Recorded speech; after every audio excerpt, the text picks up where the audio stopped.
जब ये वाक़या हुआ 9 अगस्त को कोलकाता में, तो तब से आज तक 15 दिन हुए। इस डेटा के मुताबिक, ये औसत है, किसी दिन कम होंगे, किसी दिन बढ़ जाएंगे। इस डेटा के मुताबिक तब से लेके अब तक 1000 रेप केस हो चुके। उनमें से कम 16 की रिपोर्ट तो मैंने पढ़ी है इस वाक़े के बाद से आज की तारीख तक। उन 16 में से 3 रेप एंड मर्डर के केस हैं। पब्लिक को नहीं मालूम, उनके खिलाफ कोई प्रोटेस्ट नहीं हो रहा। हर वाक़या अहम है और हर एक के खिलाफ होना चाहिए जब तक ये वाक़यात रुक ना जाए और सरकार मजबूर ना हो जाए, और खाली सरकार नहीं, कुछ और भी जरूरत है। केस के ऊपर सख्त से सख्त कानून बनाएं, पुलिस सेंसिटिव नहीं हो जाए।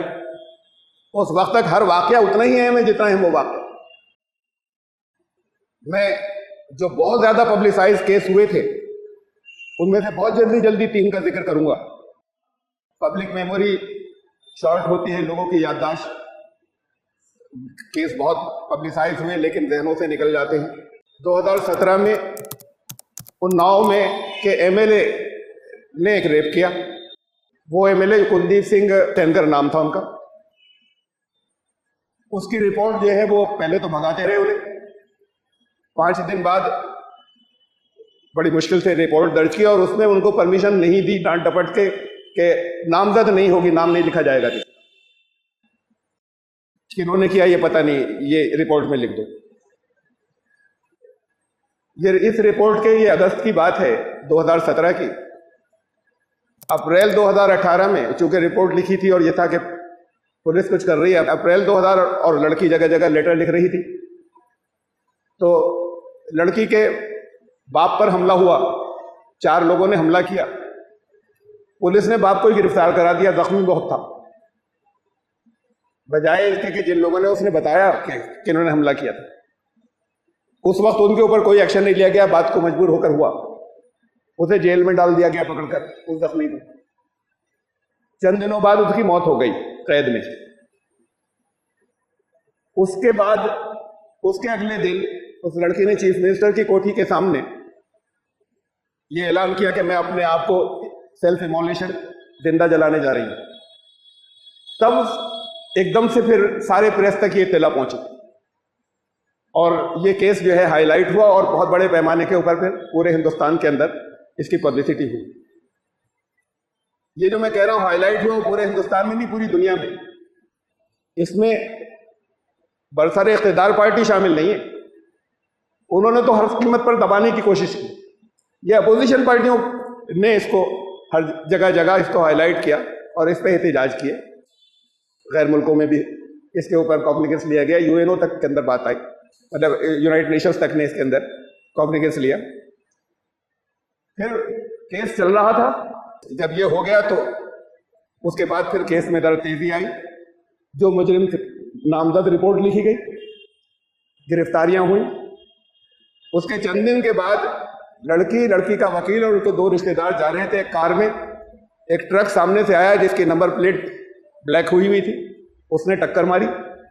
उसमें लड़की और उसका वकील सख्त जख्मी हुए, बच गए। उसके 2 रिश्तेदार की मौके पर मौत हो गई। उनको आज तक नहीं पकड़ा गया कौन लोग थे।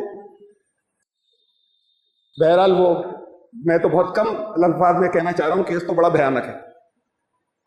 उन्नाव के एमएलए थे वो, और उन्नाव के अंदर जब वो गिरफ्तार हो चुका वो एमएलए, उसके बाद गिरफ्तारी के बाद उन्नाव में जलते हुए जिसमें दूसरे बीजेपी के एमएलए शरीक हुए और उन्होंने हिमायत की और उन्होंने कहा कि आप लोग मुतमईन रखिए, जल्दी छूट कर वो आ जाएंगे। तो वो हिमायत की बातें भी चली। हाँ, अपोजिशन और सही किया, लेकिन सबने नहीं किया। अपोजिशन जो है वो उसने जगह जगह इसकी आवाज उठाई, आवाज बुलंद की। केस की तफसीलात बहुत भयानक है, अगर तफसील से पढ़े कि उसके अंदर कितनी सजा हुई, किसको हुई। मौत का तो सवाल ही नहीं, सजाए मौत का। मैं और फिर जल्द कम वक्त की वजह से अगले केस पर आता हूं। मैं 3 का जिनका तस्करा करना था। हाथरस में एक दलित लड़की का रेप हुआ। वो बड़ी इन्फ्लुएंशियल फैमिली के थे और यही रूलिंग पार्टी के लोग थे रेप करने वाले। 4 लोगों ने किया। 5 दिन तक तो रिपोर्ट नहीं हुई। लड़की की माँ और उसका वहीं पर वो उसकी मौत हो गई। मार भी दिया, गले पर निशान है खींचने के, कमर की हड्डी टूटी हुई।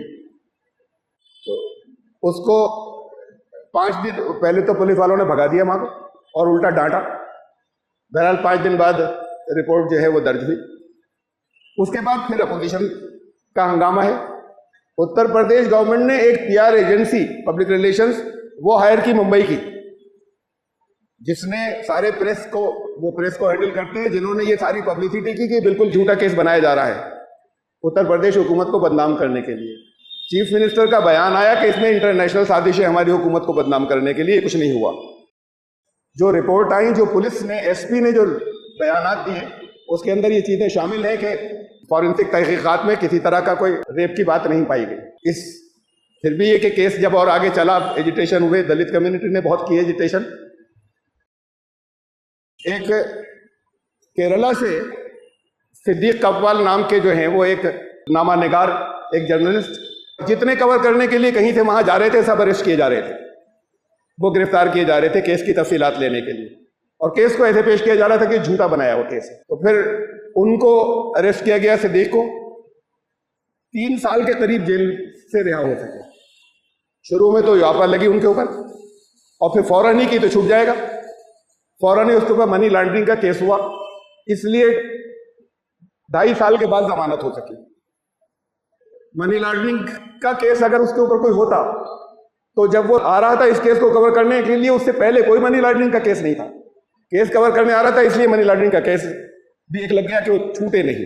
तो पूरी कोशिश की गई उसको दबाने के लिए सख्ती से, जिसके अंदर हुकूमत की मशीनरी पूरी शामिल है लोगों को हैरेस करने के अंदर। बहरहाल केस अपने नतीजे को पहुंचा, सजा हुई।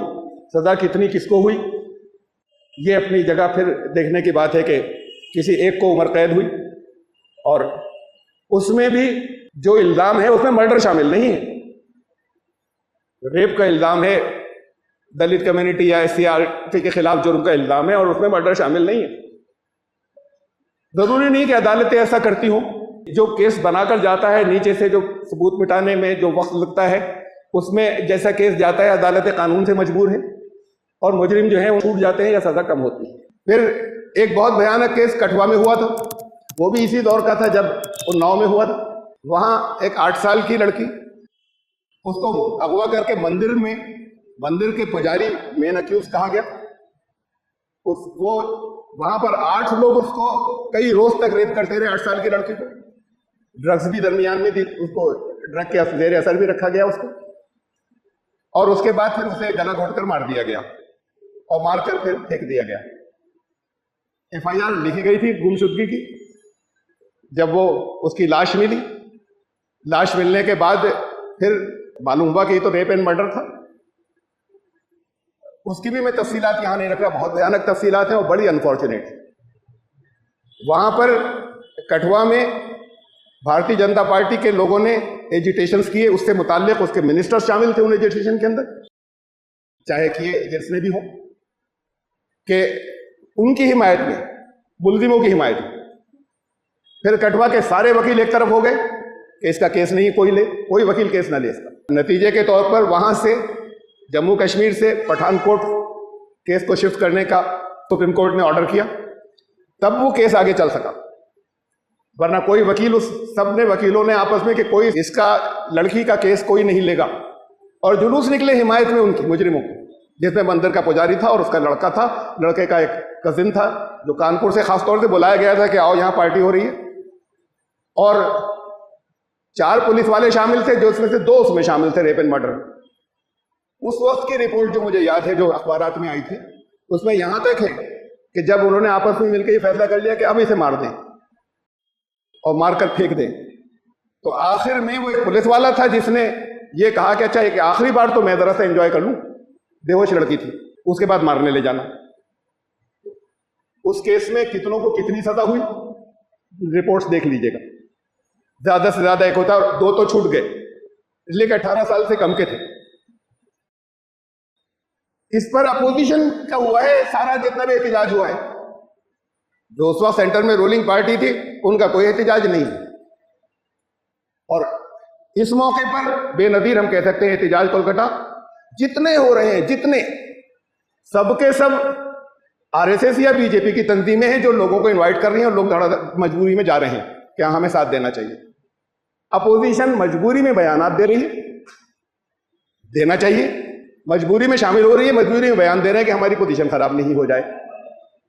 तो ये सियासत होती है और ये ह्यूमैनिटी का, इंसानियत का, इस जुर्म को रोकने का कि कोई इंटेंशन किसी की नहीं होती। ये होता है कि किस पार्टी की इमेज खराब हो रही है, रूलिंग पार्टी की हो रही है या उनकी हो रही है। ये इन्हीं की रिपोर्ट के मुताबिक, नेशनल क्राइम जो रिकॉर्ड ब्यूरो की रिपोर्ट के मुताबिक सबसे ज्यादा रेप केसेस पिछले कई सालों में नंबर 1 पर यूपी रहा है, 1 साल नंबर 2 पर था पिछले कई साल में। नंबर 1 पर उत्तर प्रदेश रहा है और उसके बाद फिर यही 3 ऊपर नीचे होते रहे हैं, राजस्थान है, मध्य प्रदेश है और महाराष्ट्र। सबसे ज्यादा केसेस, बाकी तो लिस्ट है इन ऑर्डर के कहां सबसे ज्यादा रिपोर्ट होते हैं, केसेस रिपोर्ट होते हैं। 19 मेट्रोपॉलिटन सिटीज के अंदर उन्हीं की रिपोर्ट के मुताबिक कलकत्ता सबसे नीचे है रेप केसेस के अंदर, कोलकाता। गवर्नर साहब ने रिपोर्ट दी, वहां मिलने गए होम मिनिस्टर से, प्राइम मिनिस्टर से, और ये रिपोर्ट देने के लिए गए कि औरतें बिल्कुल महफूज नहीं बंगाल में, चारों तरफ केसेस हो रहे हैं, सब अनफॉर्चुनेट है, सबके खिलाफ सख्त कार्रवाई होनी चाहिए, इस केस में भी सख्त तरीन कार्रवाई होनी चाहिए। लेकिन रिपोर्ट ये आ रही है कि इस हुकूमत को बर्खास्त कर दिया जाए, इसलिए कि वहां लॉ एंड ऑर्डर की पोजीशन बहुत बुरी है और वहां पर औरतें बिल्कुल महफूज नहीं है, और जो सरे फेरिस्त चल रहा है वहां सब महफूज है, जो लगातार सरे फेरिस्त चल रहा है सबसे ऊपर वहां महफूज है, जो सबसे नीचे है लिस्ट में वहां महफूज नहीं है, तो इस हुकूमत को बर्खास्त किया जाए। इस पर सब सियासत, ये बहुत अनफॉर्चुनेट है कि असल मामले पर कोई सेंसिटिव नहीं है। कि मैंने अब नहीं, अब से कई महीने पहले जब ये इलेक्शन डिक्लेयर हुए थे पार्लियामेंट के, तब यहां पर ये कहा था कि इस हुकूमत को बर्खास्त होना है, कलकत्ता की हुकूमत को। इलेक्शन तो इससे लड़कर जल्दी नहीं जीत सकेंगे, अगले इलेक्शन का नंबर यहां नहीं आएगा, ये इस हुकूमत को बर्खास्त होना है। सुन लीजिएगा वीडियो। तो उसकी अपनी तरफ से तो पूरी तैयारी या ग्राउंड बनाए गए हैं, इस वक्त के हालात के अंदर कर सकेंगे फौरन या नहीं कर सकेंगे नहीं मालूम, लेकिन कोशिश ये चल रही है कि ये सरकार गिरा दी जाए और फिर वहां गवर्नर रूल हो जाए जो कि खुद सेंटर का अपना है, उसकी हुकूमत के तहत आ जाए। ये इतना इंसानियत के खिलाफ इतना भयानक जुर्म, जो मैंने कुछ केसेस पढ़े अभी जो इसी महीने के हैं, अभी देहरादून के अंदर एक बस का कंडक्टर ड्राइवर बेवकूफ बना के एक लड़की को, उसको पंजाब जाना था, 17 साल की लड़की को उसे ले गए देहरादून रोडवेज पे पहुंचकर दोनों ने उसके साथ बिना बिल जब्र जो है वो किया। इत्तेफाक से एक और वहीं रोडवेज के प्रीमिसेस के अंदर एक और बस करीब में आकर रुकी थी, उनकी नजर पड़ गई तो उसके ड्राइवर कंडक्टर भी शरीक हो गए। कुछ भनक जो है वो कैशियर को मिल गई थी, जहां ये कैश जमा करने जाते हैं कि इतनी देर से बस आई भी, आई क्यों नहीं है, वो मालूम करने के लिए था कि आना, तो वो भी शरीक हुआ। ये 5 जो हैं वही रोडवेज प्रीमिसेस के अंदर, वो भी तो सरकारी है ना, ये कोलकाता का अस्पताल सरकारी था, तो वहां पर ये इन 5 ने उसके साथ बिना बिल जब्र किया, बलात्कार किया। इस वक्त उनके बहुत ज्यादा रेप के खिलाफ पुलिस हर जगह पर अलर्ट है, केस हुआ है तो उन्हें गिरफ्तार तो कर लिया गया है सबको, उन 5 को, लेकिन इसके खिलाफ पूरे मुल्क में एहतजाज क्यों नहीं है? ये सिर्फ उत्तराखंड के कुछ हिस्से में है एहतजाज। अभी बिल्कुल चंद रोज पहले महाराष्ट्र में बदलापुर है, वहां पर नर्सरी की 2 बच्चियों का, किंडरगार्टन की 2 बच्चियों जो है उनका बलात्कार हुआ, वहां पर एजिटेशन चल रहा है महाराष्ट्र में, पूरे मुल्क के लोगों को खबर नहीं है। यही सिर्फ क्यों सामने आ रहा है और उसके खिलाफ, उसको लिस्ट में क्यों नहीं शामिल किया जा रहा, उसके खिलाफ क्यों नहीं एजिटेशन हो रहा पूरे मुल्क के अंदर, उस एक के खिलाफ। इन जगहों के ऊपर सरकार जो है वो जो सेंटर में सरकार है, उनको इसमें शामिल नहीं किया जा रहा, ना देहरादून वाले केस को, ना इसको, और यूपी के 3 केस है जिसमें 2 रेप एंड मर्डर के हैं इसी बीच में दरमियान में। ये शायद रामपुर जिले ही की रहने वाली थी एक नर्स, वो भी यही हॉस्पिटल की बात है, अभी ये भी अभी चंद रोज पहले की बात है, इसी अगस्त के महीने में रुद्रपुर में उसका रेप हुआ और कत्ल कर दिया गया, और लाश जो है वो इधर यूपी के इलाके में लाकर डाल दी गई। कोई अभी पकड़ा नहीं गया है, सीसीटीवी कैमरे और पुलिस और ये सब कुछ है, लेकिन इसके खिलाफ ये किसी एजिटेशन के अंदर शामिल नहीं है। मुरादाबाद में अभी 3 दिन पहले एक प्राइवेट हॉस्पिटल, उसके अंदर डॉक्टर ने एक नर्स को बुलाया अपने रूम में, उसने मना कर दिया आने से, जानती थी कई दिन पहले से वो जिस तरह की हरकतें कर रहा था। अंदर प्राइवेट खाली डॉक्टर है, उसने जाने से मना कर दिया। तो वार्ड बॉय और एक दूसरी नर्स उसे खींच कर लेकर गए और ले जाके अंदर धकेल के बाहर से बोल्ट कर दिया। उसका रेप हुआ।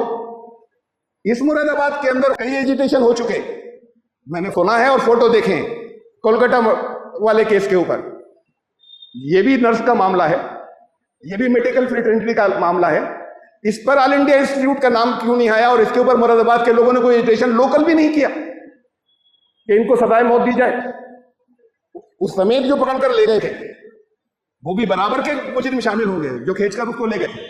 और फिर पूरे हॉस्पिटल का क्या माहौल होगा, क्या चल रहा होगा अंदर, जब खुलेआम दिन में खींचकर ले गए और उसको अंदर ले जाकर बंद करवा दिया।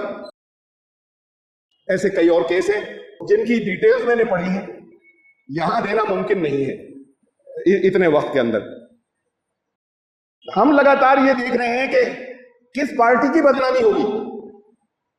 जो जितने एजिटेशन होते हैं रेप केसेस के अंदर, उनके पीछे ये इंटेंशन जरूर होती है, बाकी लोगों को शामिल किया जाता है और शामिल होते हैं न्यूट्रल लोग के बेहद। हाँ, ये तो एजिटेशन करना चाहिए, लेकिन ये कि इसके ऊपर सियासत लगातार है इतने भयानक जुर्म के ऊपर। सरकार क्यों नहीं सीरियस होती? सोनिया गांधी कह चुकी हैं, बीजेपी के बहुत से लीडर कह चुके हैं, आरएसएस के लीडर कह चुके हैं कि सजाए मौत रखो। ये डिमांड यहां तक इस नाम के साथ में आ चुकी है कि इस्लामी शरिया वाली सजा रखो, इस नाम के साथ आ चुकी है। इसको सरकार लेकर बैठी हुई है। जब कांग्रेस सरकार, जब रूलिंग सरकार थी, तब उन्होंने कहा था कि हम बनाएंगे कानून, कहीं नहीं बना। बयान आ जाना चाहिए, उसके बाद बात खत्म हो गई। जरूरी चीजें तो और बहुत सी हैं सियासत की, इसमें कहां पर वक्त लगाएं और कुछ करें। तो सबसे पहली चीज तो यह है कि इसके ऊपर, और खाली कानून से कुछ होता नहीं, ये एक दूसरी अहम बात है। कम से कम एक इतना हिस्सा तो और है साथ में कि लोग, अवाम इस मामले में सेंसिटिव हो, हसास हो। जहां ये देखें कि किसी जगह कोई जुर्म होने जा रहा है इस तरह का, वहां लोग निकलकर हिमायत करें और बचाने की कोशिश करें। अब तो कल्चर वो आ गया है कि कुछ हो रहा होता है, अलग-ऐलान हो रहा होता है, पब्लिकली हो रहा होता है, तो लोग वीडियो बनाने में ज्यादा इंटरेस्टेड होते हैं कि इस पे बड़े पैसे मिलेंगे, हम पोस्ट कर देंगे, तो बजाय इसके उसे बचाने की कोशिश करें। तो हसास होना या सेंसिटिविटी जो है वो इस जगह पर पहुंच गई कि उनको कोई मौके पर हेल्प नहीं मिलती। बात को किसी केस के अंदर रजिस्ट्रेशन हो तो हो, उसमें जो पॉलिटिकलाइज हो जाए, लेकिन मौके पर। तो इस सिलसिले में लोगों की जो हसास होना है वो बिल्कुल खत्म हो गया अवाम का। बहुत भयानक कोई केस है, उसकी तफसील सोचकर बहुत से लोग अफसोस कर लेते कि हाँ ये तो बड़ा बुरा हो रहा है, बस बात खत्म। इसमें ये पहलू भी जरूरी है, इसलिए कि खाली पुलिस नहीं पकड़ पाएगी। अगर वो ईमानदार भी हो जाए, अगर वो सियासत को हटा दे सरकारें, हर जगह पर पुलिस हर मौके पर मौजूद नहीं होती।